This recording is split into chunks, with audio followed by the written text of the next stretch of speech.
set? Okay. Good morning, everyone. This is I'd like to call. Sorry. Good evening, everyone. I'd like to call this this public hearing of the Darien Board of Finance to order. It's Tuesday, March 11th at 7:30 p.m. A couple things just to start off, and I'll make a few comments. We're going to first have this public hearing, and then followed by that, we're going to have a regular meeting where we do some of our traditional work.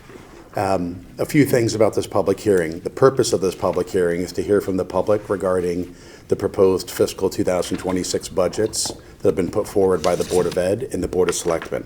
I would ask that whatever comments you have, please be respectful to this board, all the other boards, and certainly all of the 1,000 plus employee partners and volunteers we have that makes this town great. I'd also say please be factual. Sharing inaccurate numbers or inaccurate statements about tax revenue or negotiations and so forth that are not the business of this board or faults just don't help the process. Also, before we start, there's been a lot of discussion around Board of Finance guidance and about adjustments that were made to last year's Board of Ed budget. I would recommend all of those who have comments regarding the Board of Finance's guidance, both the public and other elected officials, to review the video and materials that we distributed as part of our November 2024 meeting. During that meeting and in those materials, our board talked about a number of things that we believe are core to a successful budgeting exercise. First was ensuring that our core programs and services, such as education, public utilities, infrastructure, and emergency services, are always addressed in those budgets. Reviewing any of the non-core or non-mandated services to ensure that we're allocating our staff and our financial resources to those services that are the highest priorities to each of the Board of Selectmen and Board of Education. And lastly, in an environment where technology continues to evolve and the price and supply of certain inputs, including staffing, continues to change, that our operating boards, the Board of Selectmen and Board of Ed, continue to review their staffing and operating models to ensure that they remain the most efficient and cost-effective and best serve our constituents. Regarding last year's Board of Ed budget, which, as you all know, this board reduced by $2 million, and then when it went back to the Board of Ed, they further reduced by an incremental $500,000. We'll go through that with the Board of Ed to understand what those changes were and how those are impacting this year's budget. Lastly, I'm going to talk a little bit about what our job here is heading into this budget season. It's all about balance. The Board of Finance's responsibility is to construct an overall budget and funding strategy that balances operating and capital expenditures, that balances spending with taxation, that balances short-term budgetary pressures with long-term sustainability. Our responsibility is to represent the 1/3 of households with children in our public schools and the 2/3 without. Our responsibility is to construct budgets that work for the 20% of property owners who have home values that are below $1 million and for the 20% that have home values that are greater than $3 million and all of those in between. Our responsibility is to budget the priorities of those and the needs of those who recently moved to town, as well as those who have been here for generations. To balance the needs and desires of those who may be in their prime income earning years, as well as those who may be retired on a fixed income. Our job is to balance the needs and what is responsible for residential property owners and commercial property owners, both of which have invested a lot in this town.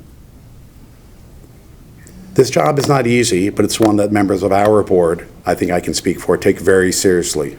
We do our work in a nonpartisan manner, in partnership with other boards, and in a manner that always respects our employee partners.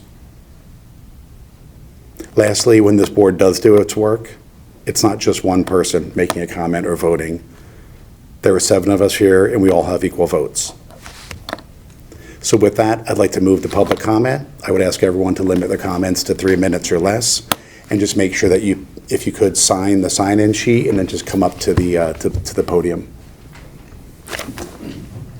Could you grab, or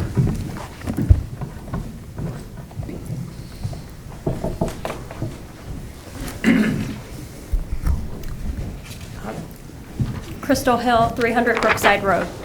Thank you for your time and consideration you have given and will continue to give to the budget process this year. I am here tonight as the CDSP Chair, representing the 7 PTOs of the Darien School District. We have been actively engaged in this year's budget process from the beginning and believe that Dr. Adley, his administration team, and the Board of Education have conducted a rigorous budget discussions, carefully balancing financial guidance, fiscal responsibility, and the needs of our students and staff.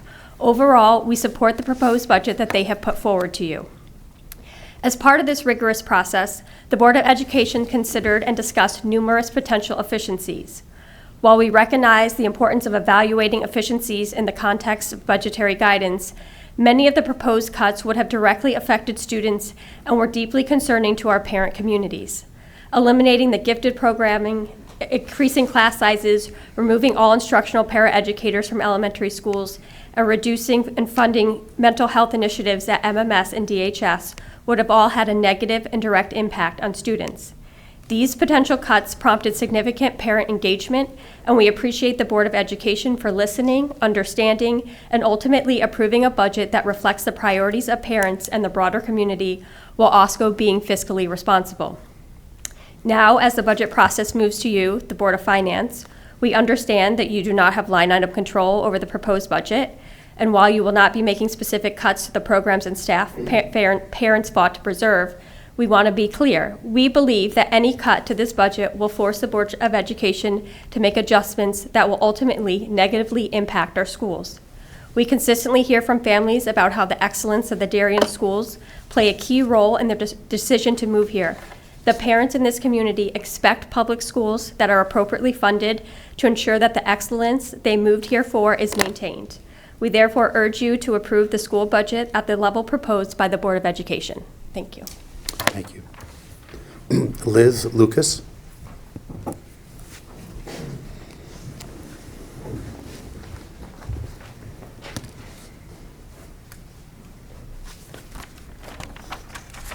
Hi everyone, good evening.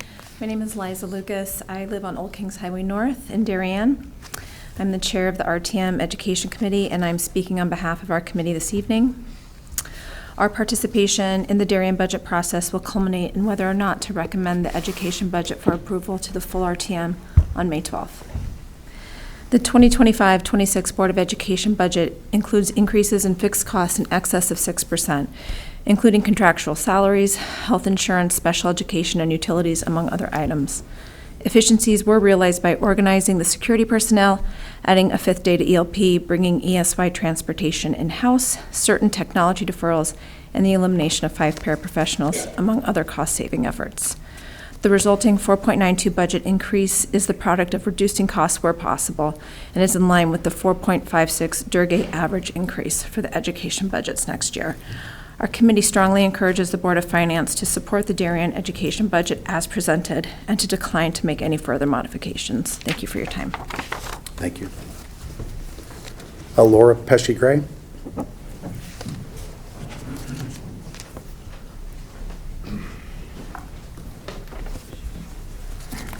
Good evening.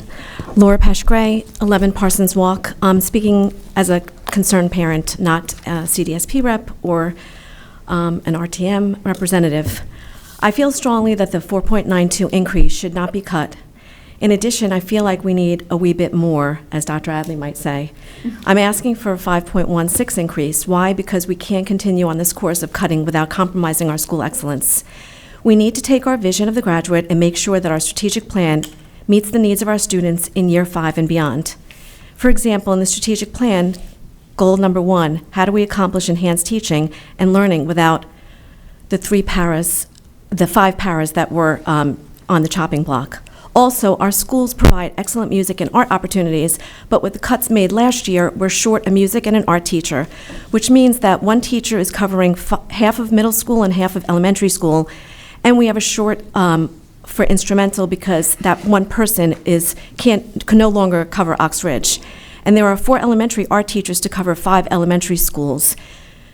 Plus, music lessons at elementary is every 6 days rather than 5 days. DHS has also been asked to cut campus monitor. Back in 23-24 school year, we had 5 campus monitors then it was reduced to 4, and now in 25-26, we were asked to go down to 3. This is the town of Darien. I believe we could do better for our kids' education and their safety. I propose restoring an additional $300,000 that would bring the three paras back, the campus monitor for DHS, 1 music and 1 art teacher. Mr. Palin, I know that you pride yourself in keeping Darien home taxes low, and we have greatly appreciated that, but not at the expense of our schools. Therefore, the community and I believe it is time to act by raising taxes. Might I propose raising taxes only for 1 year, with the condition we would have a job audit to ensure efficiencies are being met and other inefficiencies would be cut. Thus, this would be a temporary tax increase. As of 2023, there is about 6,978 households in Darien. How would we get to this larger percentage would mean only increasing taxes by $922 per household for 1 year. That's $77 per month. I strongly believe that everyone in the community, including the older community who no longer have kids in the school, who have spoken out, the RTM and most everyone would support this, even if we continued to have to pay $922 per household. Thank you for listening and giving me the opportunity to speak tonight. Thank you. Luz Bueno?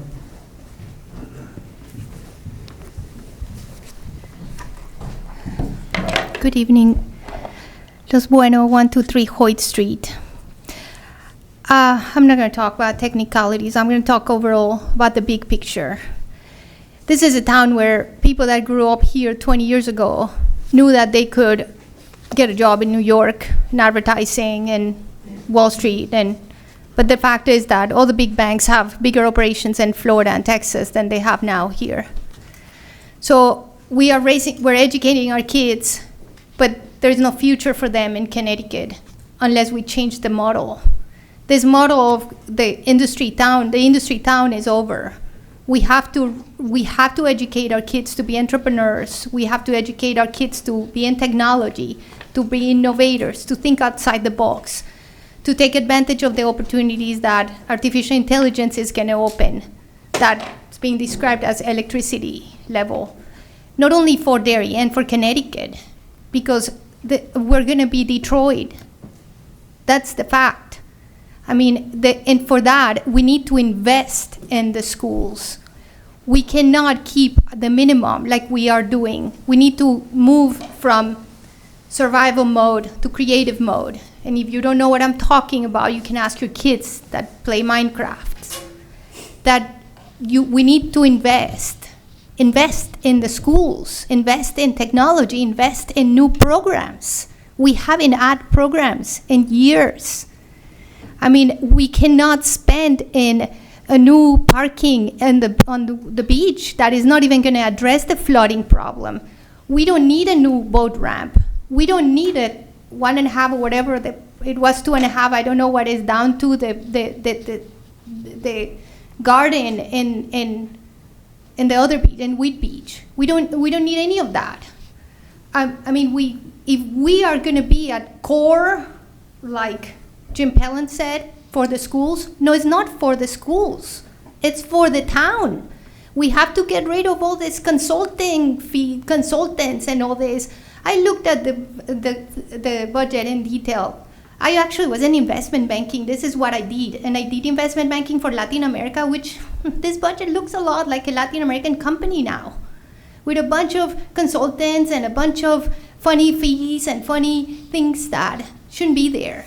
So if we're gonna be strict, let's be strict with the town, not with the schools. The schools need to be in creative mode. We need to invest in new programs. We need to improve the programs. Thank you. Thank you very much.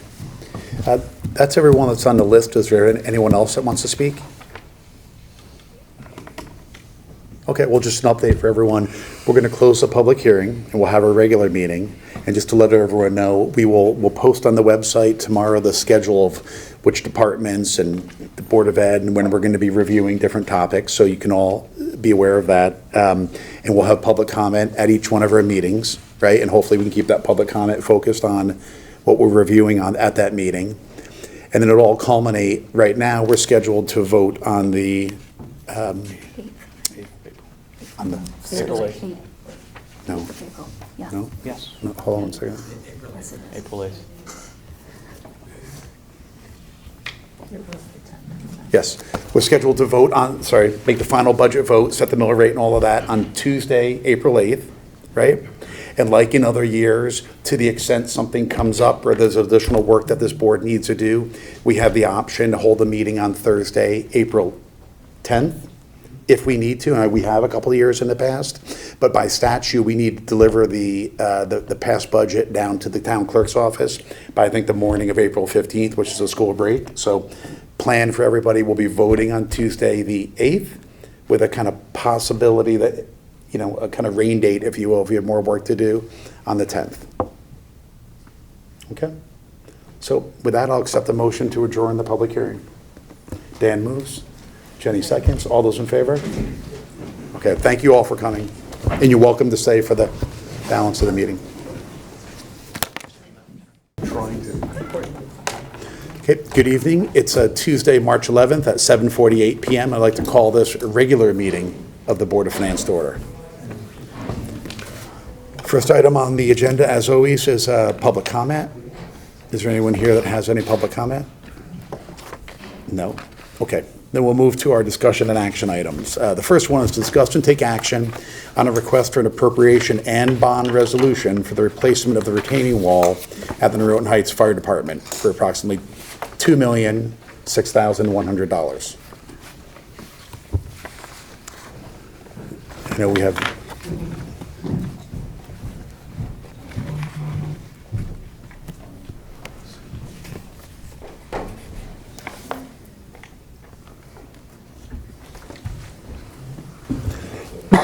So as a reminder, this was a project, I think, that came up about 18, 20 months ago.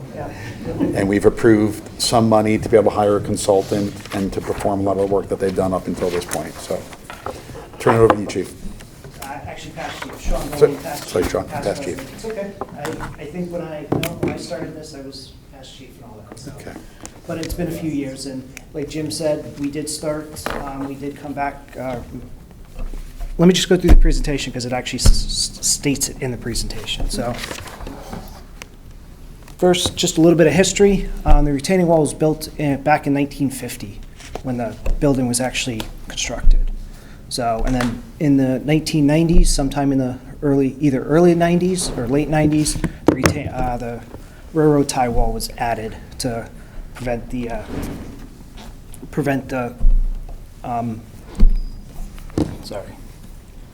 just a little more background. So here we go. Back in 2023, we noticed that the parking lot was starting to cave in up on the Noroton Avenue side. So we contacted an engineer, and we contacted our R&E Structural Engineering from Pelham, New York, and they gave us a full report, which I thought you guys had at the very beginning. Yeah, I think I passed. Okay, you guys passed. I know a couple different boards, so I don't know which boards I sent it to. So basically, the engineer's report, which we did review with Ed Gentile, Ed's been throughout this whole process with us. So basically, the report said the wall is deteriorating and has to be rebuilt. So there's photos at the end of this that we could go through if you need me to, or if you guys have seen them, we can move on from there. So basically, the project design, this retaining wall is going to hold back the soil and the weight of the vehicles parked up on top. It is designed to hold a new building if we ever decide to add on to the firehouse or decide to renovate. This would be a good foundation to start with. It's basically constructed of reinforced concrete with a chain link fence on top of the wall. There will be vehicle barriers anchored in front of it to prevent vehicles from going over the edge. And the vehicle barriers are something like what you guys see on 95 and the Merrick Parkway. The bid process was reviewed by Kate Bush, the Old Town Administrator, and Ed. Bids were sent out May 13th, 2024. We only received one bid. But Renee, the engineer that we hired, went basically line item by line item and went through the budget and made sure numbers were accurate within what they were looking at, and they were real happy with what we had. And then here's the budget request. So the base bid is 1.4, and then there were 3 alternates. The first alternate was a bond, which we took right off the plate because we don't need to do that. The second alternate is roughly 300, and the third alternate, which I'll go through in the next couple slides. And then we have the construction administrative fee, special inspections, town fee, and then the closing and contingency, which I'll go through in the next couple slides. So the first part, like I said, the base bid is to remove the wall and construct the new part, or reconstruct the wall. The second part is replacing the pedestrian and the basically the bridge in between our firehouse. If you don't know, our firehouse is set back from the road, and there's about a 10-foot bridge that we've had to that we replaced back in 2010, I think it was, and that wasn't. It was done. It was precast and then poured on top with concrete. Basically, we're taking that top layer of concrete off, waterproofing it properly, because there's some what's called efflorescence, some chemicals leaking through that are deteriorating everything. And then the third alternate is basically replacing the vinyl fencing on both sides of the firehouse, just so it looks uniform and all that.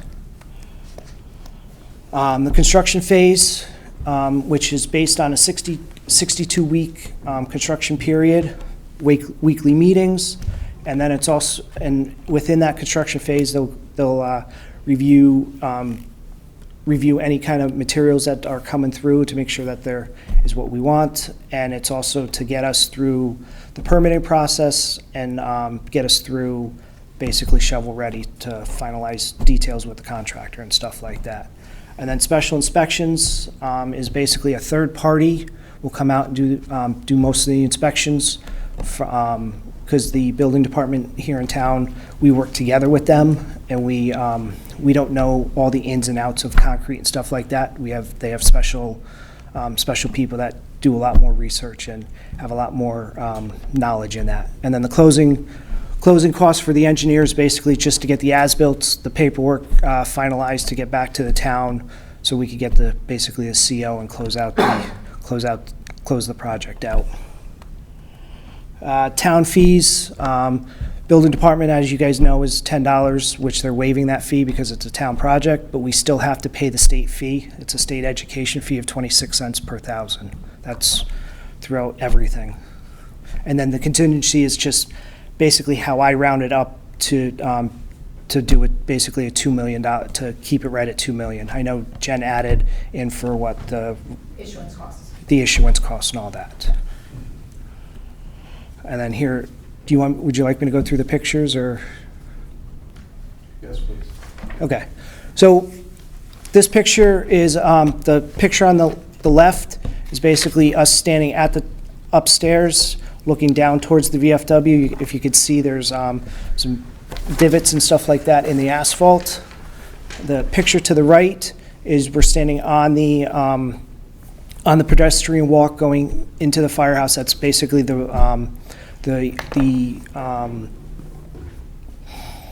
railroad ties, if you could see how they're bowed out, that they're not straight up and down. And then this is the old wall, looking down from the from the lower level. That's the boulder wall that was created back in 1950. If you take a look, there's just some debris and stuff falling out of it. And then here's an up-close shot of the railroad tie wall, how it's bowed out and the ground is shifted. And then this is underneath our apron, like I said, our bridge. If you take a look, you see the white efflorescence, and all that. That's moisture and stuff leaking through the concrete. And then this is the pedestrian walk to the right is, if, take a look, there's the steel that's all rusted and all that all that concrete is starting to chip and fade away. Another two pictures of the pedestrian walk, how it goes into the building with the rusted steel beams and corrosion. And that was it. I'll kick things off. I have two questions. Just looking at the wall, how far south is the wall going? Is it going further enough south that we're not going to have, I know as you get closer to the VFW, the slope, or the slope is less, but are we going far enough where we're not going to have problems? We are going right to our property. We're going right to our property line. So basically, from the edge of the building to the edge of the wall is about 91 feet. We're going to be doing a 91-foot wall. It's going to be about 18 feet tall. And then where the VFW is, we are actually going to be coming out, I think, about 30 feet. It's going to start off tall and taper down to about 4 feet. So on those pictures, like, could you point to it on maybe your slide for like the history of the retaining wall? Or?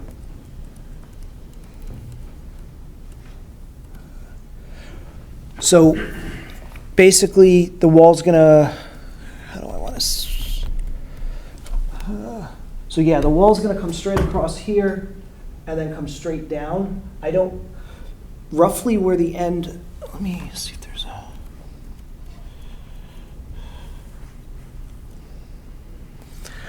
where this post is, we're pretty close to our property line. So basically, it's gonna go all the way to there. And then just slope, it's gonna stay 18 feet and then just slope down to the lower level where the railroad ties are. And are you replacing the railroad tie wall? No, railroad ties are, there's gonna be a 18-foot high concrete wall. We're gonna gain a little bit of space back there. So those will be taken out? All that stuff's gonna be taken out. Any idea how long this wall is meant to last? Is it 20 years? Is it? Lifetime, she's saying 100+ years. Who's she? Renee? Renee, sorry. The bid was tendered back in May. Yes. Is it firm? Yes. It is firm? And We have a date at which it's no longer firm? Beginning of June, I think they said they would hold it till. Yes. Beginning June, okay. And the contingency, which you rounded up, is only 1.4% of the project. Is that adequate?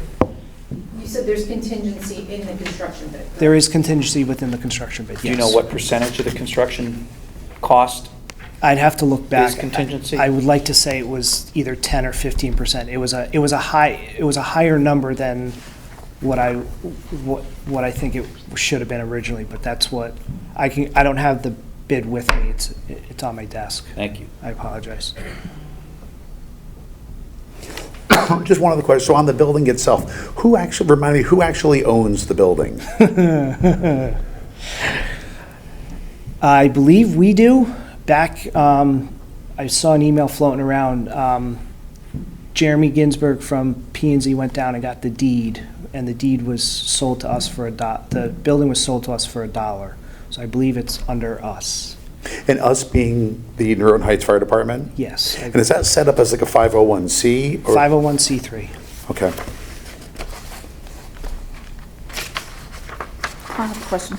The alternates, I mean, we would do just because they're called alternates, they're not choices, really, the way I read the report. Correct. We are Yeah. doing it. Well, the way we looked at it is we could have held off on alternates 2 and 3 and done them at a later time, but we decided to just lump it all together and do it all together. And maybe not for this board's decision, but I think for the public, the fire station, the fire trucks will be operable. Will there be Correct. Everything's going to be fully operational. There will be at some point where two of the trucks will possibly be parked down back while they're working on the apron. We're not going to be doing the whole thing at once. We're going to be doing it in sections. So the fire station will still be fully operational. We're looking at 62 weeks. The project is giving, from start to finish, they're saying between 6 to 8 months. So that 62 weeks is giving some administrative paperwork at the beginning. This might be out in left field, but as long as we're tearing that up, is there any other kind of public works project that, right, as long as we're digging things up, is there something else that we need to do in that area where, as long as we're under construction, we may as well be looking at, I believe the next part is sidewalks over there. right? Ed or Darren was telling me something about sidewalks being continued, but I don't. But don't You wanna know do more twice. detail on I that. don't know the sidewalk list, but there's nothing in the Like a- DPW capital 6-year that would be specifically for that area. In that area, I think the sidewalks are on the east side of Noroton Avenue, across the right? street. Yeah. Do they also have some? There are some coming up the Yeah. way. There are. There Yeah, are some on the It's- west. Yeah, I don't remember where it stops, but I thought they were talking on trying to just extend. as long as we're tearing things up. Right. And will this affect like folks during that summer getting down to Baker, not Baker, McGuan? No, parking will probably be just a little bit limited. We're gonna try and keep it all in that one corner, but there might be some parking in the middle, but nothing major. Have we used this contractor before? We have, not that I'm aware of, Not actually. that I'm aware of either. Have we researched her? Yes, we've, Bonded, all that good stuff. yeah. I mean, if it doesn't Yeah, last bonded. forever, which I imagine it won't, is she responsible for fixing it? I'd have to look at I'm not 100% sure on that one. I'd have to look at the contract. Well, Renee is the engineer. Yeah. She's not the She's not construction the- company. Okay, is someone on the hook for this if it doesn't work or Is there a we have a warranty? problem? Is there a warranty? We would have to go back, There's a bond, right? yeah, Yeah. yeah, there'd be a performance bond, there's assurances, to say it's gonna last a lifetime, define a lifetime. I don't know if we can really hold them to that, but I think, it's gonna be required to be built appropriately. Well, I guess the Sure. I think inspectors a need to reasonable inspect it as warranty it's would each be- step that it's And being that's what- built. Right, so- that's that's what the why- special inspections Yeah. are. And will this have any influence whatsoever on the Christmas tree sale?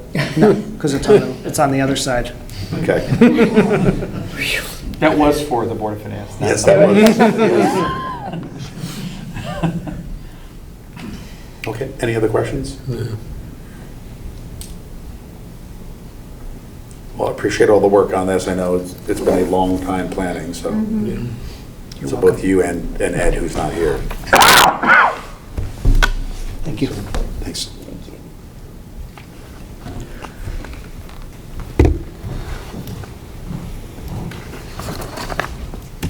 Are we actually voting on this? Yeah, yes. Or you're not going to introduce the concept of, Yeah, I think we'll do that after this. not as a part I of think it? not, my recommendation is that we would do this and we could always talk offline, follow up on other stuff. Not as a condition of a vote? I don't think at this point.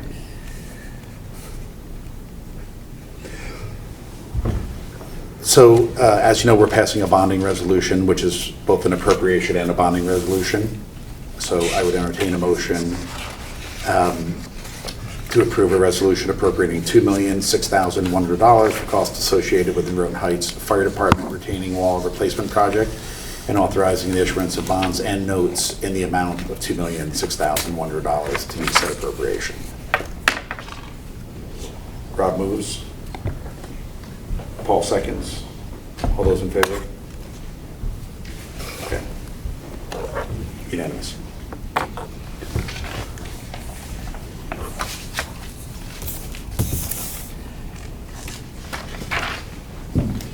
Okay, next item is to discuss and take action on request for an appropriation and bond authorization for the replacement of Darien Fire Department tanker.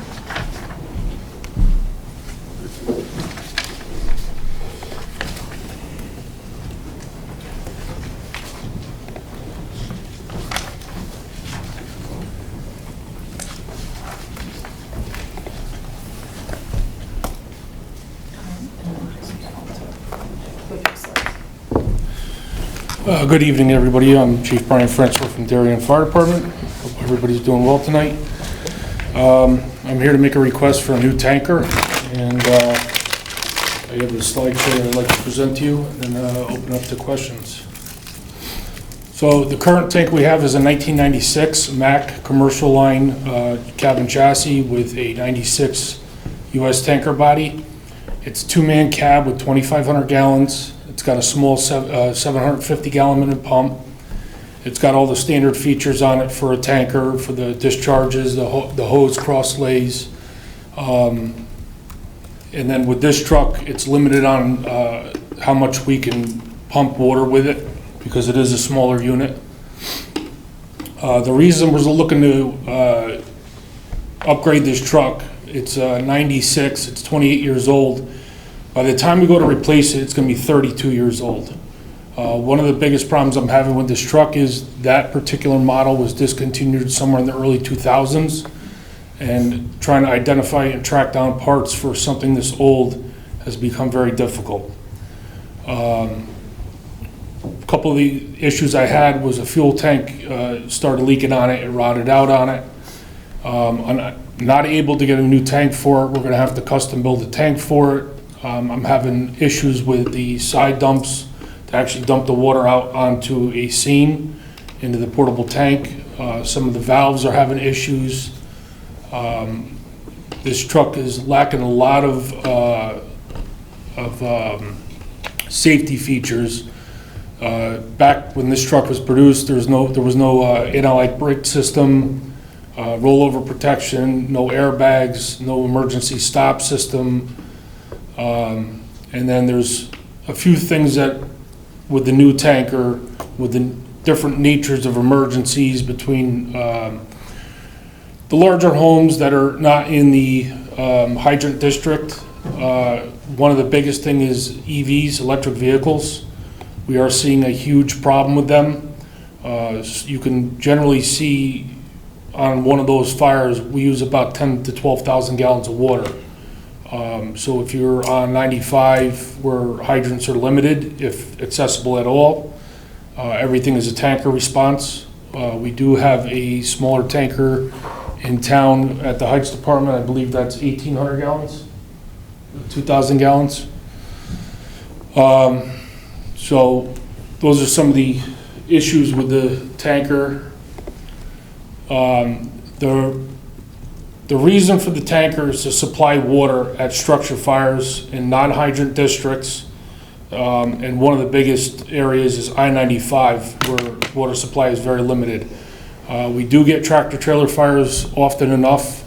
It's tanker responses. We do supply mutual aid to Norwalk and occasionally Stanford with the tankers if it's a large enough fire. Big water puts out fire, and we're looking to increase the new truck by 1,000 gallons of water. So the image you see here is not the actual image of the truck. This is a 6-man cab. Our truck is a little bit shorter with a 2-man cab. We're sticking to the same platform, same style truck that we currently have. We were able to design the truck to gain an extra 1,000 gallons of water by making a square tank versus an elliptical tank. It doesn't increase the size of the truck. As a matter of fact, the engineering, the tank's a little bit shorter than the current truck we got now, but the truck will be a little bit longer because of the emissions equipment that is put on the truck per government regulations. The pump on this truck's going to be larger. It's a 1,500 gallon minute pump. It's coming with the same side discharges, the cross lays for the hoses. We are adding one additional hose on it, which is called a booster reel for small brush fires and little trash can fires.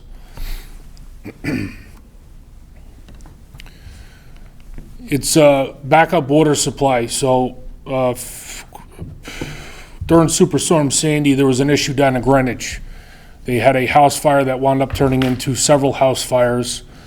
Unfortunately, when Sandy hit, they lost power down there, and the pump station that supplies the water to all the hydrants failed. It was a hydrant district, and we were required to bring in tankers down in Greenwich. This is a scenario that can happen anywhere, and unfortunately, we lost a lot of houses down there because we just couldn't get enough water fast enough to actually hold the fires back.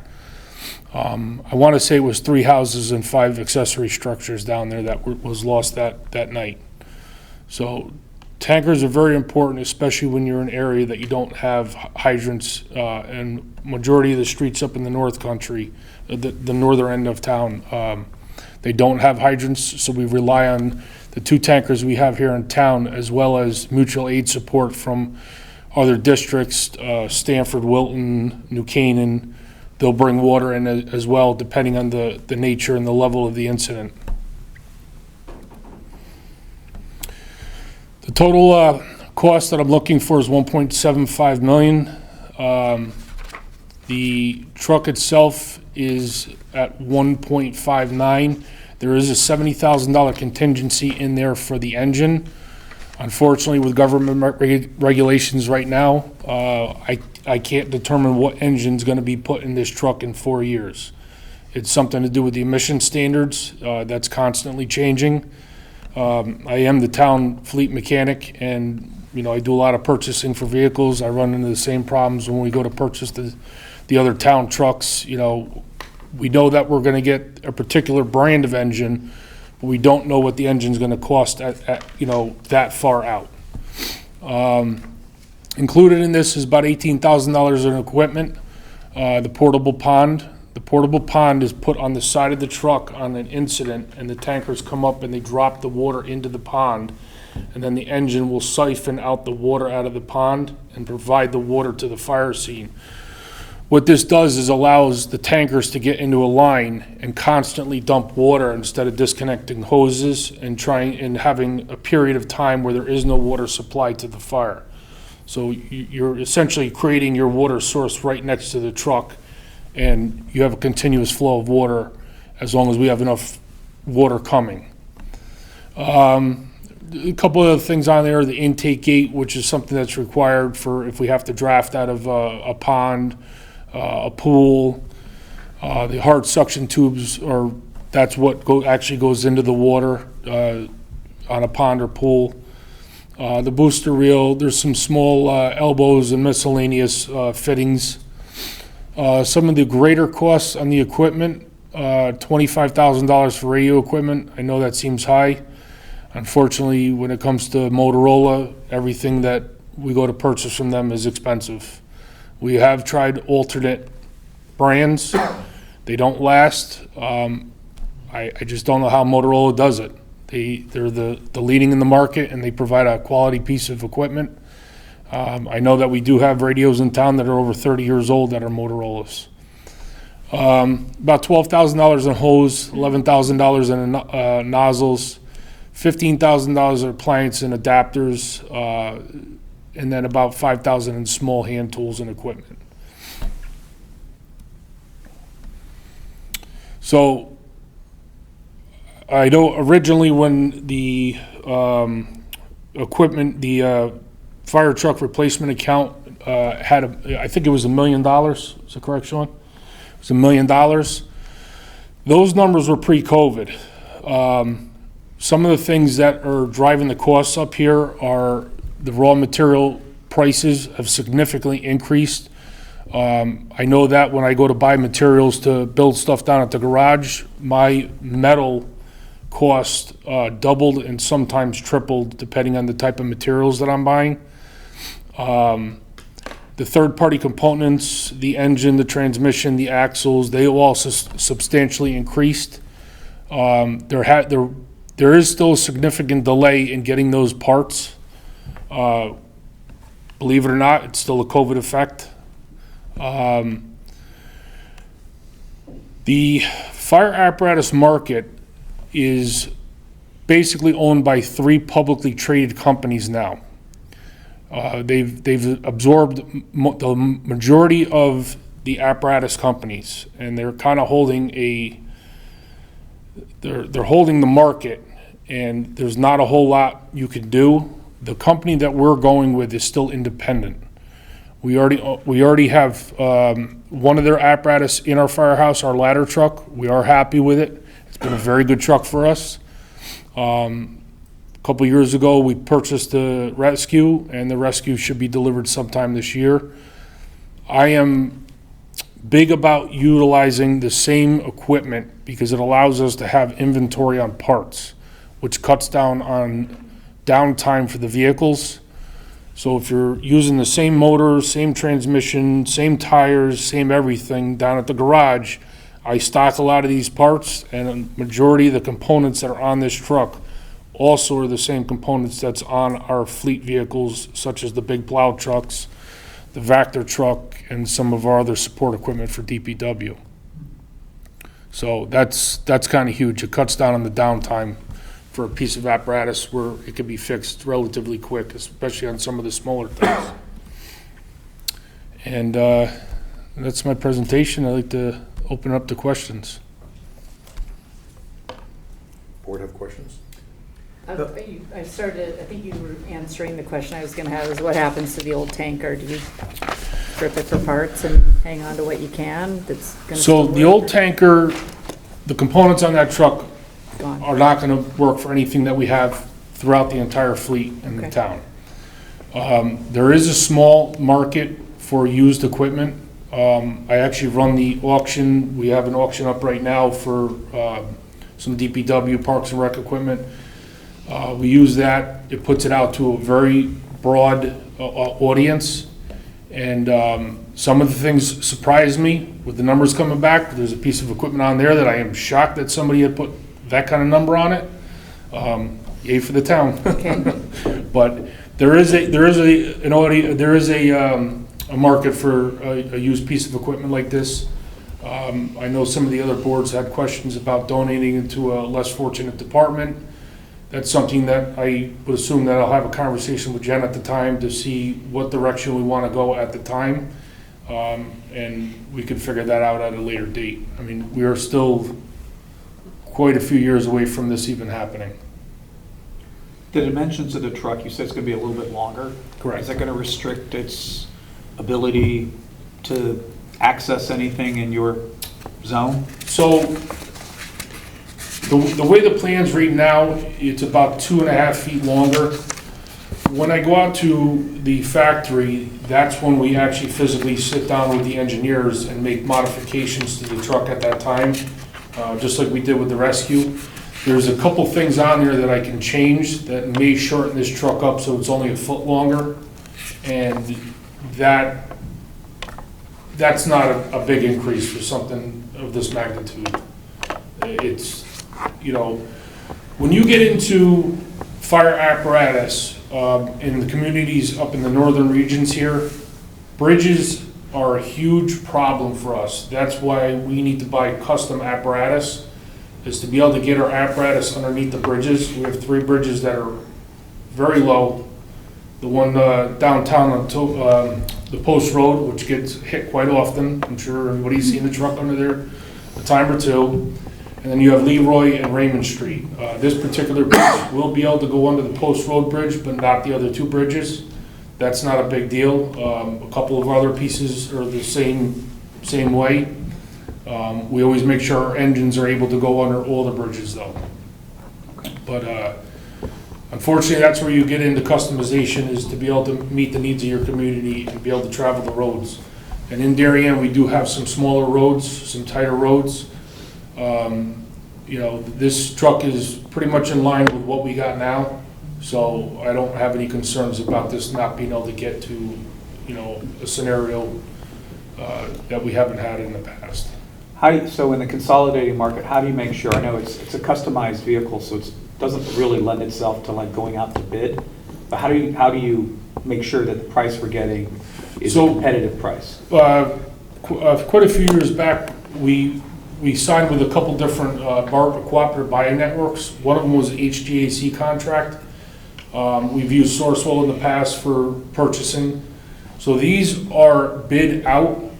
So the actual truck itself is a standard piece of equipment. The chassis and the chassis, yes. the cab, right. Those are standard standard pieces of equipment. Right. Where the customization comes in is with your body, your height on your body, the length of the truck, if you're going to extend the chassis, the type of axles, the tire size. That's the kind of customization that I'm talking about. I'm not talking like we're building this thing, and it's never been produced before. We're talking about bringing the truck down so it fits under the bridge, whereas another community, their shortest bridge might be 13 feet, and they don't have those concerns. They can go a little bit larger on their trucks, maybe gain a little bit more water, maybe the roads are a little bit wider, and stuff like that. So the actual truck itself is a low price based on the... Yeah, there's a base price on that, and then where everything else comes into play is the customization of the tank, the height. But I think I mentioned it before that the current truck we have is an elliptical tank, which is basically a cylinder. Well, you lose a lot of water capacity on that. So by putting a square tank on it, which is pretty much the most common thing that's going on with all this apparatus, including engines and other support vehicles that carry water, you're gaining all that space in the corners. So that's what was able to get us the extra 1,000 gallons of water. And, my last question is the price protected, or are we subject to further price increases over the 4-year build cycle? So what I like about this company is everything's CO date. There's no deposit check, there's no nothing. This price is good for 30 days when I receive the bid packet. The timing works out that we're gonna be like 5 days over after the 17th. We've spoken to them and said, we're gonna need a couple extra days. They did the same thing with the tanker. They held the price and didn't make us go to rebid. So they are gonna hold the price. That gap is gonna be on it's a 10-day period. Right. That's where the gap is. Assuming they're okay with it, this is the price that we pay them at the end, absent change orders. Correct. So 4 years from now, when you take delivery and you pay them, this is the price. This is the guaranteed locked-in price. Okay, that's my question. Thank you. I'm sure with everything that's going on right now with the tariffs, I'm most certain that there's gonna be some supply chain issues and some substantial increases in material costs. I am guaranteed this price, no matter what. How many tankers do we have across all 3 departments? Darien has the 2,500 current one, and Noroton Heights has the 2,000 gallon tanker. And then Noroton does not have a tanker. So basically 2 tankers through. Correct. And do we need both to ensure that we have coverage, given the limitations you have of traveling under certain bridges? No, so all our apparatus throughout the 3 departments, everything's built with the same mindset about getting underneath the bridges and everything. If you have a structure fire, you're only getting a few minutes of water out of these trucks, believe it or not. I think with the 3,500 gallons, you're gonna get about 10 minutes worth of water. So having the second truck is important when you're at a structure fire. One of them we had at Dorchester. The 2 tankers showed up. When the one dropped, the other one was able to get water. That one left the scene to go get water at a supply. The next one pulls up, he's dumping water. They're able to come back and continuously rotate. There was, a period where we had to dial the water down until additional resources came in from other communities. I know New Canaan was there. Stanford, I think, brought 2 tankers. So I believe we had 5 tankers total on that call to get a continuous water supply to be able to extinguish the fire. Where do we stand on a schedule across departments about, did we do that study of? I thought that was what I was gonna ask. Yeah. A replacement? Just what we have across all 3 departments, what do we need across all 3 departments, making sure that we don't buy trucks we don't actually need. Is that work that is still to be done, or do we have that? So we have a replacement schedule. We did have a consultant come in. Sorry, say that again? We do have a replacement schedule. So Murph, correct me if I'm wrong on anything, please, but the engines are on a 20-year replacement schedule. And then the secondary pieces of equipment, the ladders and the tankers, are on a 25-year replacement schedule.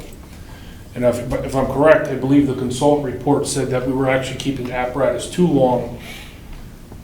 The commission agrees that our schedule works for our town. But I think maybe Taylor's question was more like the portfolio of equipment we have. I think the emergency services study, when they looked at it, they said the actual portfolio of assets that we have was the right number. And then the replacement schedule, I guess, that they suggested was slightly shorter than what we were using, but they didn't recommend the elimination of any of the kind of major equipment trucks. That was an apparatus study that was done maybe 4 or 5 years ago, right? It was 3 years ago, I have it right Yeah, here. 3 Okay, years so ago. we've done the Is work. that the Yes, emergency yes, response study? yeah. It's This not is that we're the- waiting yeah, for. the fire one. So, that work. across the 3 departments, when we talk about replacing apparatus, and I'll use the ladders as an example. We have 3 ladders in town, none of the ladders are the same. They all have different features on them. Noroton Heights has a combination pumper ladder, which is a 75-foot aerial stick. That is great for getting into some of the smaller driveways, tighter houses. That piece of apparatus can get right in there. When we get it down into the commercial zone, stuff that they're building downtown, stuff that's already existing, where we need the longer reach, we have Noroton Fire Department, they have a 100-foot ladder, which gives us, an additional 25 feet of reach.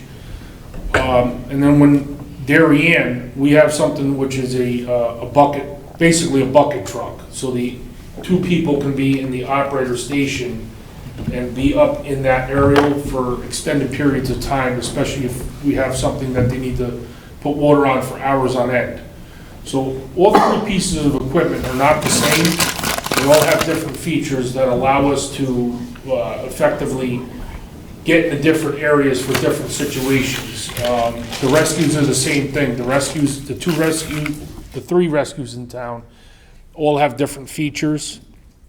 Darien's purchasing a heavy tandem axle rescue. Noroton Heights has got a very well-stocked smaller one that if we had to get into a tighter area, they have a great smaller rescue. And then Noroton's got their rescue, which has extrication equipment on it and also water rescue equipment on it, because they're the ones that operate the fireboat. So once again, all 3 pieces of equipment, they all have different purposes. They can all do a lot of the same tasks, but there are certain situations where Darien may have to call for Rescue 33 to come to a scene because it's more water related, and we may need a special piece of equipment like Sea Legs, which is one of our amphibious boats. I remember when you talk about the ladder truck, that we have 2 75s and 1 100, that like in the Noroton Heights area, one would approach from the front and one could approach from west to be able to attack the same building together. So in a large scale fire, thankfully we haven't had one in quite some time, but in a large scale fire, especially if we had something downtown in the business district, where you have all the buildings that are, attached to each other, you're most likely going to operate all 3 trucks, and there's a good possibility that you're going to bring in additional resources from other towns. You get a strip of stores going, you're going to need to put as much aerial pieces in the sky as possible to put as much water on the fire. So you'll still be calling for mutual aid if we had a fire of that magnitude, but Darien's fortunate that we have good equipment and good resources in town. Thanks. Any other questions? Chief, just one thing real quick. First of all, thanks for the presentation. You talk about EV fire, I think you said uses 10 to 12,000 gallons. Just process-wise, you bring both tankers there, does one like run out and you go get, or do you call multiple cities or towns to approach that? I'm just thinking about EV fire like on 95, as you said. It really all depends. We had a potential tractor trailer fire a few weeks back. Per the dispatching, I'm listening to it, they're telling me we have a well-involved fire on a tractor trailer. I immediately added to the assignment the other tanker, just to get them on the road. Turns out it was a battery that was on fire and it was small. So there was, I turned them around while they were en route. A lot of it's discretionary on the officer who's responding and the type of information we're getting from dispatch. if I'm told that I have an electric vehicle fire, and it's already going, first call is gonna be add the additional tanker to that response. I'm not afraid to put resources on the road, and then when you get there, they're not needed, turn them around. Got it. Thank you. One, maybe you know the answer. This really can't ever be part of a regular budget request because of this 30-day build thing, right? I mean, like, just going through the regular budget process? It can, we've done that in the past, and not taxed for it, but had the bonding authorization go to the RTM the same night as the budget vote. It is difficult with the Yes. timing right now and trying to hold the prices. That's what it So sounds we wanted to bring it as quickly as possible. Can I get to that?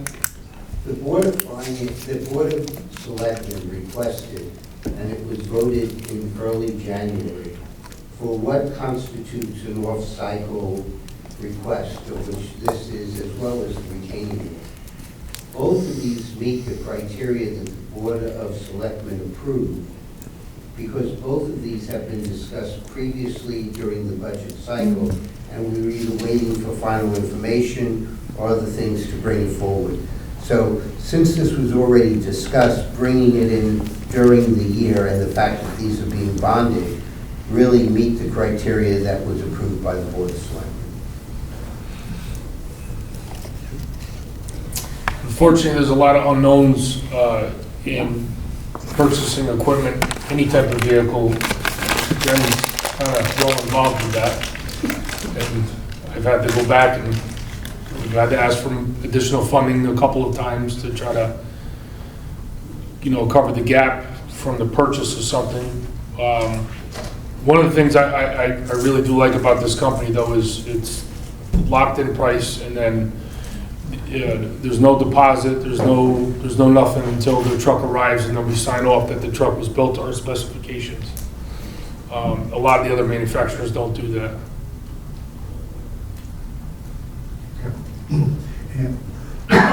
Any other questions? I was looking at this analysis that you did, and we looked at a couple years ago, and maybe this is a question for later, but it looks like there might be two other ones that you're looking at for next year, right? So there's two engines that we are going to be requesting. I'm Just not, trying to get expectations. yeah, set. I'm gonna get with Jen on that and try to figure it out, because the longer I wait, obviously the more expensive they're gonna be. Right. So there is a chance that I may want to come back to you guys for those requests sooner. The one thing I am able to do is I am able to put a delivery date on this. So if the request was for 28 or 29, even if it's split over the 2 years, am I correct with 28, 29? Well, this is 2026, the engine 41 and 42. Okay, so I'm able to put delivery dates on stuff, so if I wanted to say whatever year we want it to come in, the number's held to it, and then they'll deliver the apparatus accordingly. You probably will see me in a few months. So you can come early to help lock in the price, but not accelerate the delivery, because you can specify the delivery date Correct. down the road. Correct. So we still have to pay for it until that delivery. We don't have to pay for it until I tell them we want it delivered on this date. That's not something that's uncommon these days. I know some of the other departments ran into, not in the town of Darien, but I'll speak on Fairfield County, they ran into some issues with not replacing their apparatus soon enough, and now with the lead times, they're actually purchasing 2 used engines that are over 20 years old to put in service, because they've had some serious mechanical failures, as well as they had some apparatus that was hit on I-95 that totaled out their piece of equipment. I don't want to be put in that situation where we wait too long to order a piece of equipment. I'd rather have it in the process, so we're not getting to where a piece of equipment is 30-something years old.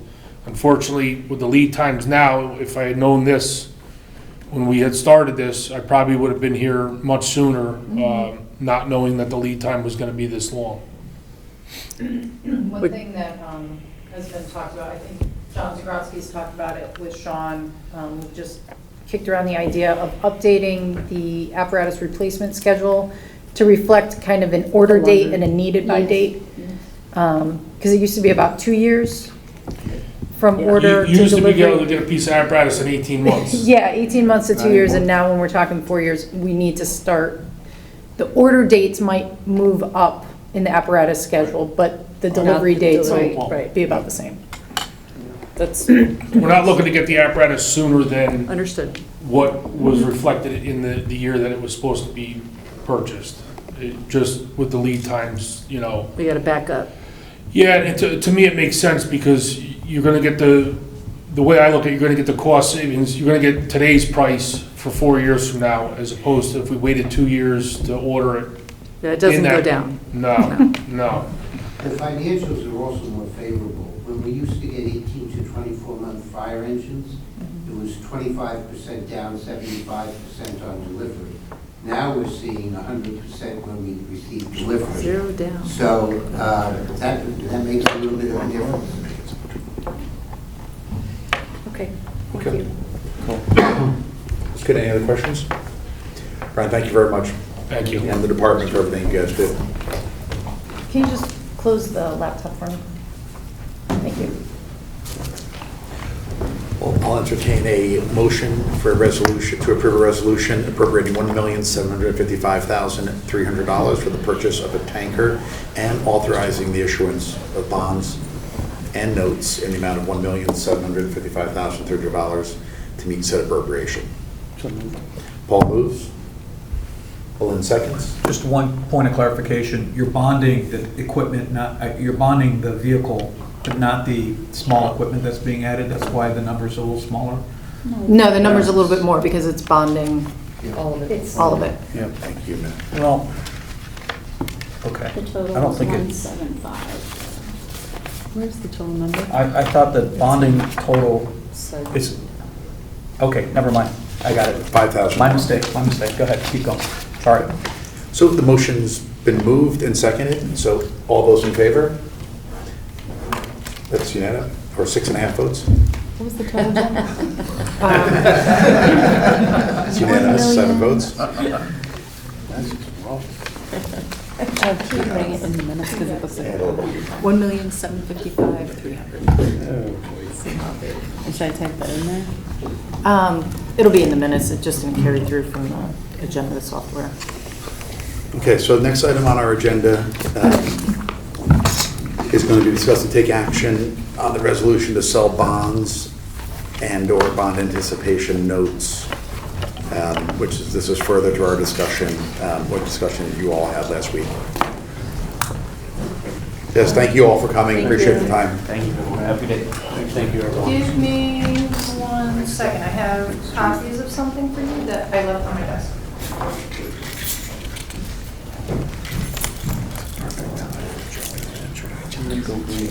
For a filling extractor? Don't laugh, man, I had a... That's me, while we're waiting for Jen, I mentioned it in, at the end of the public hearing, but I sent around to you all an updated calendar, but also an updated schedule of when we're going to review each item. So before we post that to the website tomorrow, if you guys could each just take a look at that and just make sure that when you're scheduled to be here. When'd you send it? Probably 2 hours ago. 7 days. Yeah, yes, a couple hours ago. Sneaky move. Palin. Yeah. I may have a conflict on the 1st. But, let me know. Well, what I would say, look at it tonight, and tomorrow morning, get it around to me, and then I'll get the final to Jen to put up, and we'll send it to Jack so that he and his team know. Gotcha.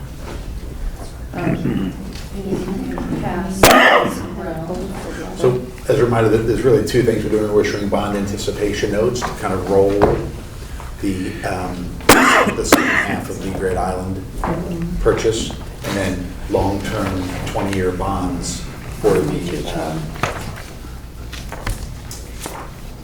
the HHR and some of the other smaller projects. Right, so we just need to settle on the amount to issue as bond notes. We need just to confirm the structure. I think we decided on level of service and maximum deferral first principal, but I just want to confirm that. And we need to appoint a representative from this board for the city. What I just handed out was the latest and greatest amounts for HHR. We have 3 invoices that we're paying this month that are actually for January services.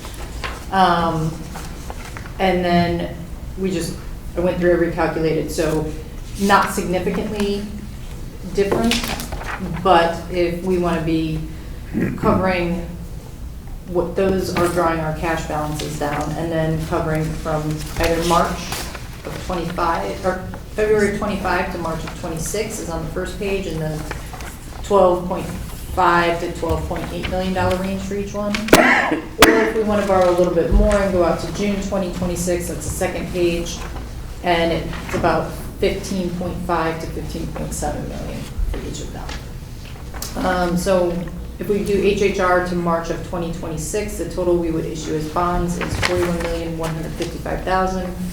If we went out to June 2026, it'd be $49,855,000. And if I'm correct, basically these numbers are really January through either March of 26 or January through June of 2026. February, because we've accounted for the January invoices.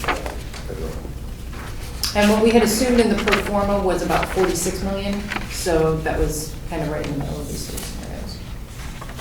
Have we gotten any more comfortable with our strategy for investing since last year? I think what I heard from the board last time was that everybody was comfortable with STIF. We'll set up another account. There's no restrictions on how much we can move out in a day, so if we need to move a large amount for some reason, some unforeseen reason, which I don't see because we have our AP numbers well enough in advance, we'll be able to do that. It's, over for, I didn't look at the daily rate, but when we looked last week, it was 4.45%.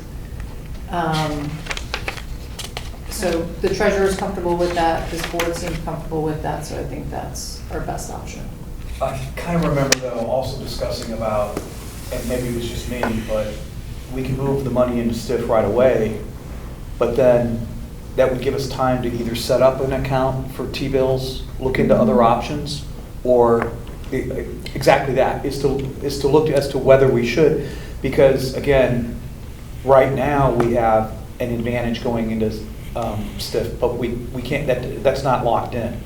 And once we issue the bonds, if the STIF rate were to come down, this is an opportunity to look into whether we should lock it in. And so I'm still in favor of not by the issuance date, but looking into whether this makes sense for us to be doing, is to doing a laddered T-bill strategy, even post-issuance. Jim and I had a little conversation about this offline. My recommendation is we have 3 solid options when we do have bond proceeds. There's STIF, there's T-bills, and then there's slugs. Those are 3 good options. My recommendation is when we have a finance director on board, which hopefully will be soon, we have them work with 1 or 2 representatives of this board, talk to our FA, talk to our bond counsel, and go really document what can be done and what would be the process to do so. What is the bidding process to do T-bills? What is the process to set up an account for slugs and to access the money?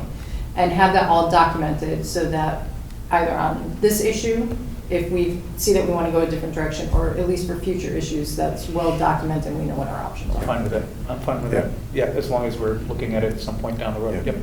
And Okay. I like going out through June. I like borrowing them more because we have a lot of other projects that are kind of rolling around that we may or may not have bonded for. And keep in mind, like typically we pre-spend out of the general fund and then we reimburse it with bond proceeds. And the general fund is not sort of endless. It generally got around 30 million or so plus sitting in it as a steady state. So we want to be careful not to kind of borrow too much against that and then be forced unnaturally into the bond market. So I think given that we can invest in STIF and meet our borrowing cost, there's really no incremental budgetary cost. In fact, there's probably a little bit of slight budgetary benefit, but we're able to kind of meet our borrowing costs. So I would say we go out, we do the larger amount. As long as stuff stays above our borrowing cost. But, you Yeah. know, a year from now, it might be. Right. I mean, Yeah, but I don't think we're going to revisit this. That's my concern. I What's mean, that? 500? that's my concern. We could, Well, we don't know what our it could have a borrowing negative costs impact on our budget estimate. if it flips. I thought the 20-year, the last estimate was 375, he said. That was on our pro forma, yeah, 75, 60 basis points-ish, right? What? Yeah. Okay. So there's- Today, if you look at where there's two things, where munis are trading right versus taxables, and the inverted or flat yield curve right now. So we're able to kind of, close to 50 basis points difference between, short-term CP, which is what STIF is primarily composed of, CP or T-bills, and where our borrowing rate would be. Okay. And so I guess, assuming this would be invested in STIF, at least certainly initially, and we can revisit it later, we would have a 3-year, we would not pay any principal until the 3rd anniversary. And then it would be level debt service for the, 3 to 17. for 3 to 20. Yeah, 17. Yeah, 17 17 total. years, yes. Thanks for all your work on this. You're welcome. Yep. So if that's what you want to do, what you would need to do is we'll designate a Board of Finance rep, and then you would adopt the second resolution that you have. Okay. So let's go with the resolution first. Well, we put be it further resolved with the representative's name down at the bottom. So if we do that first. Okay. So I would propose that Mr. Palin be our designee. Second. okay. Do we need to vote on that? All No, those- because you'll be voting Yeah. on it as part of this. Okay. Okay. Okay, do I need to read the entire thing here, or? I think you could say that you're making a motion to issue 49 million in bond anticipation notes, 49,855,000, and Okay. Representative So be it resolved that 49 million of the $91,771,367 of bonds of the town authorized to be issued for the purchase and improvement of approximately 60 acres, commonly known as Great Island, shall be issued and sold as bond anticipation notes. And then the second paragraph, as included here, will include 49,855,000 of bonds, comprised of 15,457,832 for Hindley, 15,695,921 for Holmes, and $15,692,854 for Royal. Last one was 15 million, 15,000. Sorry, $15,692,854 for Royal. And then there's other various smaller capital projects. As listed in this resolution. So we're passing this resolution right here, which will be part of the minutes. Yep. Okay. Okay. Will someone move this? Jenny moves. In a second, Rob? All those in favor? It's unanimous. Jen, thanks for all the work on this. Yeah, thank you for the work on that, John.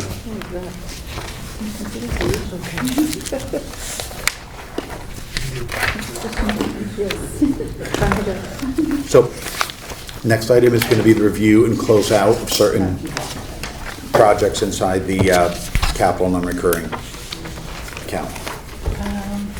Let me just get it organized. So the theme of the night is updated information. On the capital closeouts, slight change on that.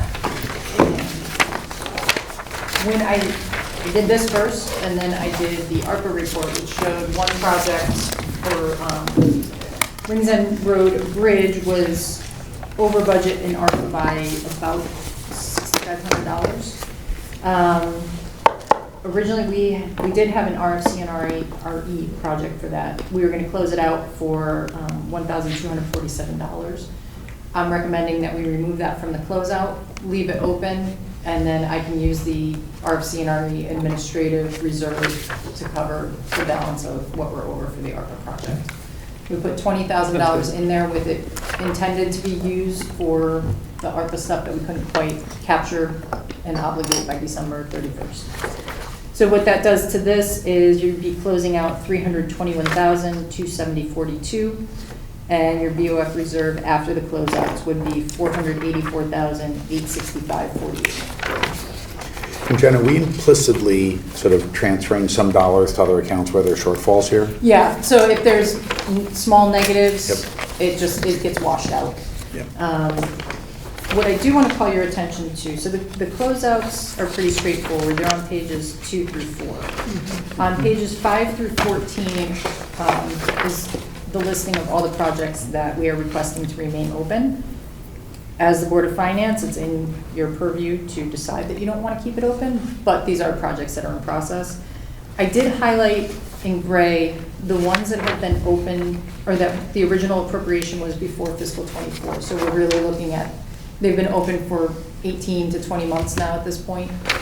Going through them, I think they're either close to getting finished, or there's a pretty reasonable explanation of why the funds are just sitting there. I don't think you really have any idle funds that aren't being looked after, that aren't, kind of in the process of doing something with them. But the purpose of looking at things that are that old is to make sure we don't have any little bits and pieces that are just languishing there and aren't going to move forward. So Jen, are you asking us to, the ones that are out, the ones that are grayed out, to make a decision tonight? No, I'm asking that they remain open. If when you go back, I think it's reasonable to keep them open. Okay. If you had any further questions, we can always revisit those, but I think that they're worth keeping open. You mean like the one on page 11 that's started in 7/114? Yeah, is that the intersection light, I think? That's the traffic signal Yep. replacement? Yeah. But, that's all tied to the projects that are going on there. And Right. we just have to wait Yep.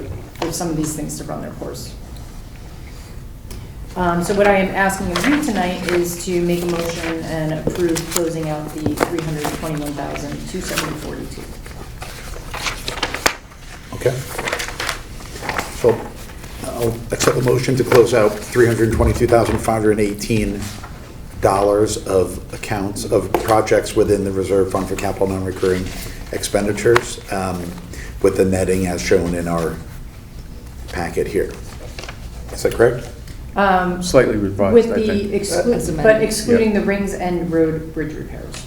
So what's that number? Was it 321, 270, 42? 270. Yep, and 42 cents.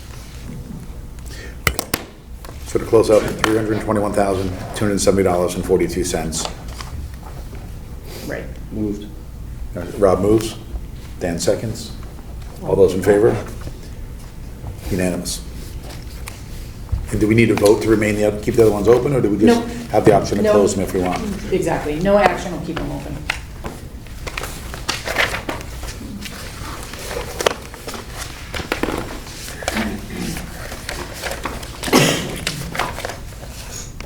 Okay, next is, I'm not sure if you all listened to the Board of Selectmen meeting last night, but this is to make a change to how we value the 17,000 motor vehicles that the town has on its grand list. Previously, it had been done in a manner such that they effectively get, they call it like a blue book value each year of sort of what these are all worth, right? And that did a couple things that was more work for the assessors. It was also created a little bit of volatility in sort of what the automobile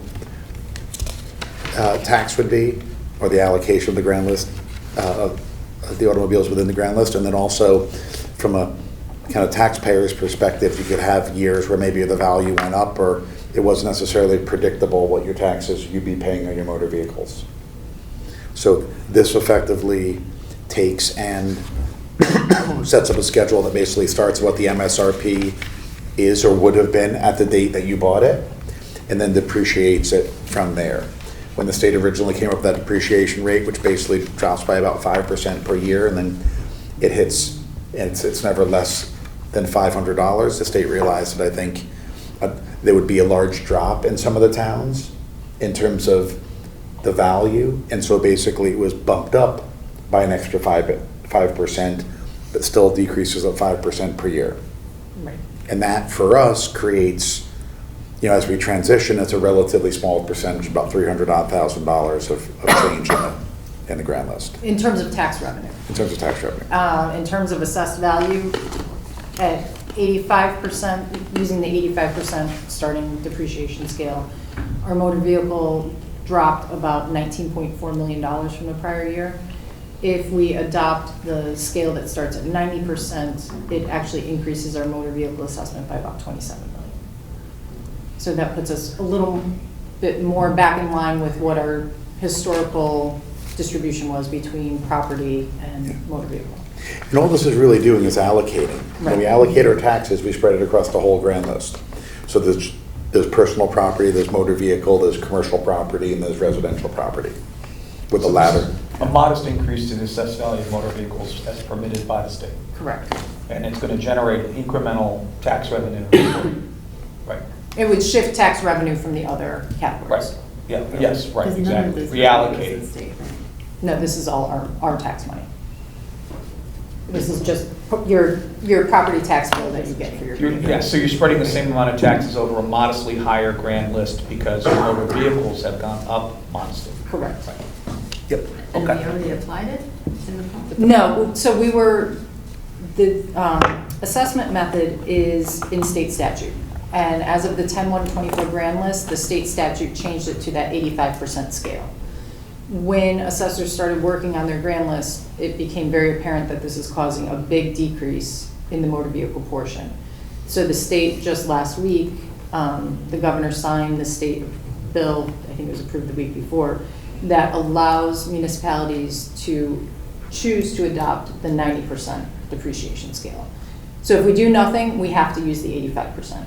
If we approve this and the RTM approves it, we will be using the 90% scale.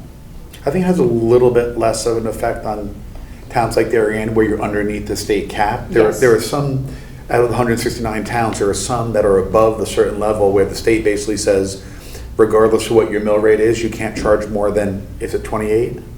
39, I don't recall what it is offhand. You can't charge more than a certain mill rate on your automobiles, the idea being like motor vehicles are like a necessity and so forth, they gotta get to work and get around, so they cap what you can actually do. So for them, it created a greater sort of shift back to the traditional property, commercial and residential, and I think that was a little bit the precipitous of doing that, and for us, it's a little bit more calibration.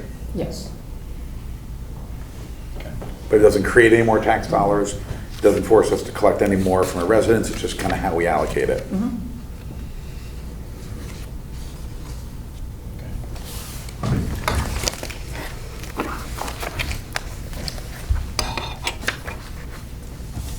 So in terms of the motion, Jen, is it to adopt the 90%? I would say to or- recommend to the RTM.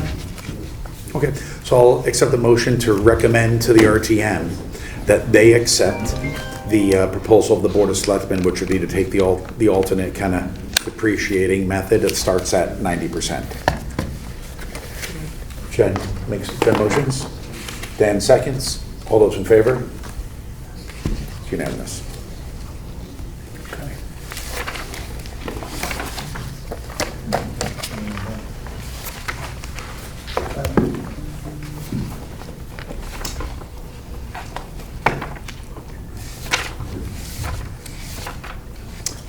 Financial report? Couple of things to call your attention to. Property taxes continue to be consistent with the prior year. Just because of the timing of this meeting, the tax collector hadn't closed out February yet, so the numbers that you see are just through January. But she has reported to me that through February, she's comfortable where the collections are and that they're consistent with where we've been in the past. On investment income through February, we've collected almost 2.8 million of our $3.3 million budget. So we will exceed that in the current year. I think in February, our interest will decline for the rest of the year because we just had our big tax infusion, but I think February was about $220,000 of interest income. So we should meet our budget in the next couple of months. One that I'm keeping an eye on, there's really nothing we can do about it, but building permits, the base permit activity is lagging where it has been in the past. Some of that may just be that people did a ton of work in the last couple of years, especially during COVID. Maybe there's not that much demand now for renovations, that sort of thing. That's one possible explanation. To date, we've only gotten 95,000 of the 500,000 that we expect from the redevelopment projects, but building department thinks that they're going to see permit revenue coming in from those projects over the next couple of months. Should we think about taking this number down for the new budget? Not to think about a month ahead, but Let me check with Jeremy and Mike yeah, and please. see what their thought is on that. And I think they used a 3-year average as their base, and maybe we need to rethink that. Yeah. And are they separating that number between kind of pools and kitchens and the big, large commercial real estate properties? In terms of what we've OpenGov, collected? they only break out kind of the base permit revenue, which could be any kind of permits, and the redevelopment projects. Okay.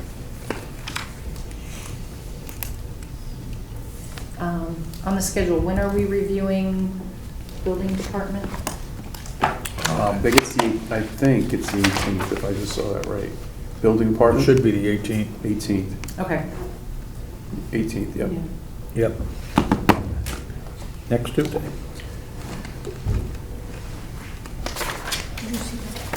It's the new schedule that Jim just sent out. On the expenditure side, I think I mentioned last time that on legal, we are definitely running above budget on our general counsel, but regulatory counsel is running better than budget. I think between the two, we'll be pretty close, but I wouldn't be surprised if we need a little bit of a transfer into legal from contingency at the end of the year. We just got the bill for February for general counsel. It looked a little better than it's been the last couple of months, so maybe that's a good sign. Jen, is there councils that separated out between council related to Great Island? Is that coming out of the Great Island Fund, or is this all legal come out of? We had some that came out of the Great Island Fund. We have some that comes out of the development fund, like negotiating the Reed Hildebrand contract. We were able to charge that to the development bond account. Acquisition expenses, we were able to charge to the acquisition bond account. For a lot of the Great Island stuff right now is related to the challenge on the trees. And because that became so much and it's not really related to the actual acquisition, I wasn't comfortable charging that to the bond account, so the general fund is covering that. The other area where we've had legal expenses for Great Island is related to the leases, and that has been charged to the management fund. Got it. But I think we're down to just one lease now, or two? We still have 2. But I can tell you that landlord-tenant legal expenses are rather pricey. Another reason to not be in the landlord business. Municipalities aren't really the best landlords usually. That was really the only one I wanted to call your attention to on the expenditures in the general fund. Everything else is tracking as expected. In terms of vacancy, the police have one person coming. I forget if they have 2 or 3 vacancies. I can't recall right now. And I think they have one person who's been in the academy who's coming out relatively soon and will be out on the road. So they've been carrying some vacancies among their officers. They have a couple of vacancies in dispatch, so we would expect to see some salary savings there, but their overtime has also taken a hit because of the vacancies. DPW, and we have hired the facilities coordinator, which is the overseer position. That one is filled. She just started in the last couple of weeks. And we still have not filled the newly created facilities mechanic. That's Coordinators, PD, and the mechanic is the shared. right? Yep. State revenues are coming in as expected. I know there's been back and forth on the excess cost reimbursement. I don't know where that has ended up and what it necessarily means to us. That'll be 221 million appropriated to it, but it also depends upon how many claims there are. So the percentage coming to Darien, who knows? Right. So it's basically an extra 40 million, I think. Putting through, yeah. 40 40. million. Rich gave us an 40 million. estimate last week, which is pretty Well, healthy. it But it was an I want to say estimate. maybe like It said- 500. It was It 500,000. said 503, I've got it right there. But, That assumes on what the claims are. We don't- yeah, Yeah. I mean, Yeah, understood. in a normal year, we were expecting less than 200 million in claims. Last year, there were $263 million in claims, and they raised the reimbursement, but it didn't cover the same percent, it covered a lower percentage year to year. So Paul, when will we know what the total claims are then? And not until May? Well, I think April 20th is the earliest that they'll declare how much money total they'll contribute, but the final payment won't be made probably until the third week in May. So Paul, in terms of us setting the budget, we always look at the Board of Ed surpluses. That number sounds like if we're voting on April 8th, we won't know what that they're Correct. actually Yeah. getting until after that, so We're flying blind. It's up in the air. until like late April, but I guess it's before the No, it's in RTM May. votes. No, sorry for our budget, we're setting next year's budget. We won't know at all about next year, because that 40 million adjustment is only. But we usually use surpluses from this year, like Yeah. projected surpluses, to kind of fund some of it, Yeah. some of the cap, so maybe that's something, as they figure that out, they can work with Jack to the extent. Plus, the fund that they just did, and Paul can explain this better, the 40 million that's coming in this year is not coming in next year. We discussed this last So week. Yeah. It's the nice. percentage isn't changing from Right. what they had for excess costs So we for can next Yeah, year's but- budget. But the superintendents have been putting pressure on the legislators, as have other people in the legislature. Yeah, agreed. The vote in the House was almost unanimous. Yeah. Okay. Page 5, the contingency balances. I just want to point out the general fund contingency, we started at 175. We had one small movement out, one small movement in, and so we're still at 174,330, which is a very good position for us to be in as we get into kind of the last quarter of the year. When we tend to hit that the most is at the end of the year when everybody's closing out their accounts. Pages 6 through 9 are our other funds. They are all doing well. Page 9 is the Great Island Management Fund. With the loss of most of the rental income, we knew that we were going to be spending significantly more than we're bringing in. And I think we have that on our review schedule to discuss as part of the budget.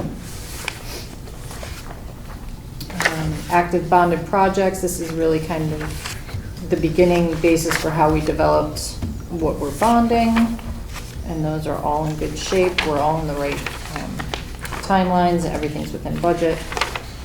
Page 14 through 16 is detail on Great Island acquisition. We only spent $9,400 in the last month on some professional services. And I didn't get an update from Ed, so I don't quite know where that 9,400 fits into his detail, but because it wasn't much change, I didn't bother to update that. And then on page 17 is ARPA. On the first page of that, you can see that 6,500 for Rings End Road Bridge that we talked about with the RFC and RE closeout. We spent about 20,000 of our obligated funds in the last month. We still have just under 1.2 million obligated. We got our first hybrid in, but we're still waiting on delivery of the other 3. So slowly but surely, these are getting spent, and we'll have no problem meeting the spending deadline of 2026.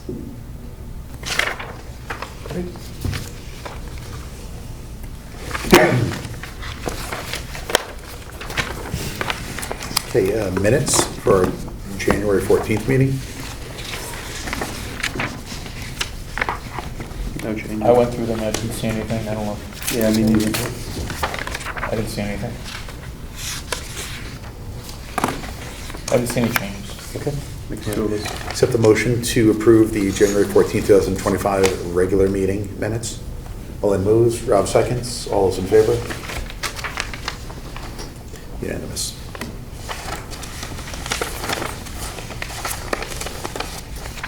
And then next, February 11th, our regular meeting. Same. Yep. Okay. Accept the motion to approve the regular meeting minutes of February 11th, 2025. Jenny moves. Dan seconds. All those in favor? Unanimous.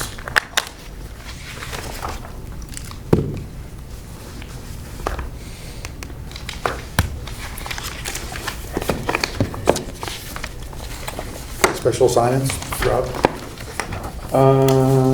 HHR? HHR is doing well. I'll send you guys the February update when it comes out next week. A little bit, we went into the contingency a little bit for some change orders last 2 weeks ago. Nope, not a huge amount, less than $100,000.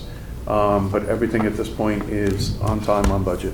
So no, I say that, sorry. I don't think Dan did that, but yeah. So good on there. Like I said, I'll get you the report that comes out for February next week.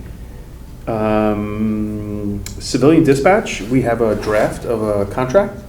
So we're going through marking it up and taking a look at it. So as soon as that's final, pass it around to everybody.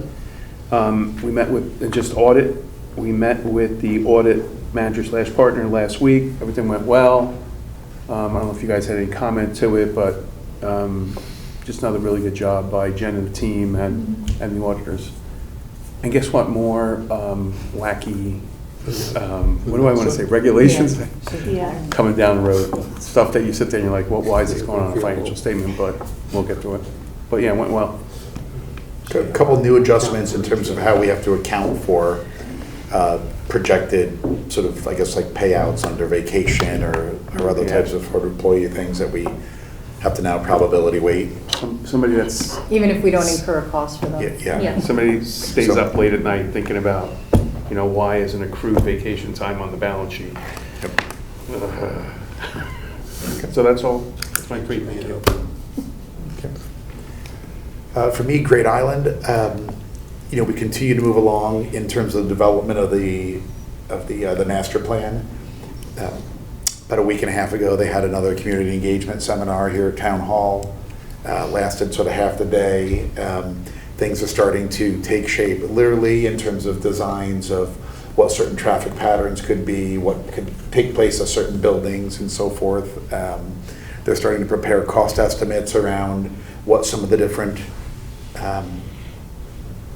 options could be. And I think the plan is effectively, with the next community engagement session that'll take place in early May. At there, they'll have a little bit more design around what some of these different options could look like, and they'll start to have dollar amounts next to some of them. Who authors the survey? Is that the committee or is that Reed Hildebrand?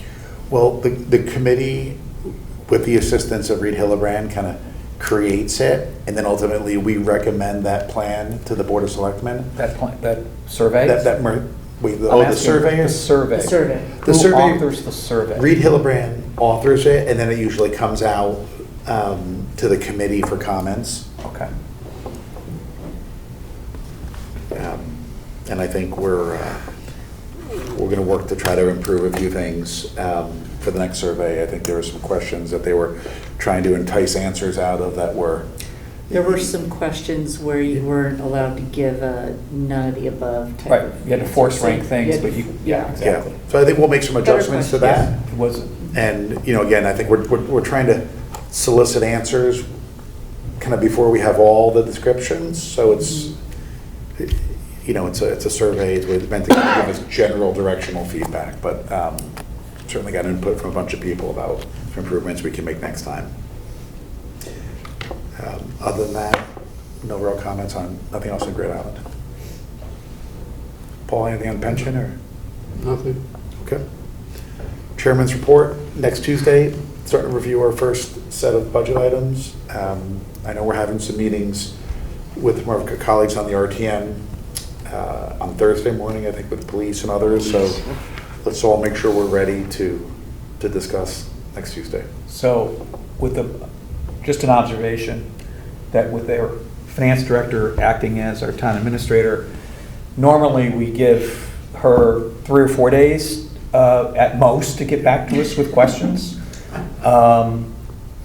We ought to, the first budget items that are up for next Tuesday, we ought to get any questions to her in the next probably 2 days, max, because that's, I mean, that's Thursday, and we're talking about next Tuesday, that's already tight. And Dan, So, you I and know I, you- you and I are on a couple, we're on one. I think, I sent out a bunch of stuff, so if I don't get comments in the next day. Yeah, I've sent out some stuff today. Jack, you might just want to send a note to your RTM that If I could we have- need to get these questions in. It would be staff. nice if I had the schedule. The schedule, just got it. the schedule We just hasn't got it. changed for the Yeah, 18th. we'll confirm that. and The get it schedule out. hasn't changed for the 18th. Jim, I don't know. No, what but the the- schedule hasn't changed for Tuesday. It's the same Okay. departments that were up to begin with. Yeah, I'm not sure he had the ones that were up. I didn't have Yeah. one. Yeah, he I don't- did. I don't think he did. Jim and I will Yeah. fix that. So in terms of timing, like everyone will let me know like tomorrow morning if they have any conflicts, and then Jack, I'll get it to you, and we'll Yeah, get it up on the yeah. website. Well, we'll just show it to you after the meeting. Or And Jack, thanks for teeing some of those up with emails. Yeah. Yeah, there's a And couple joining. more that I want to try and tee up. I'm a little bit running late, but we'll Looks get good. it done. I got mine out Sunday, as you Yeah, I saw. saw it, I saw it. Okay. Okay, no any new business? Okay, that, any agenda review? I think we've kind of filled up our agendas for the next few meetings. So with that, I will accept a motion to adjourn. Rob moves. Jenny seconds. All those in favor? Unanimous. Thank you.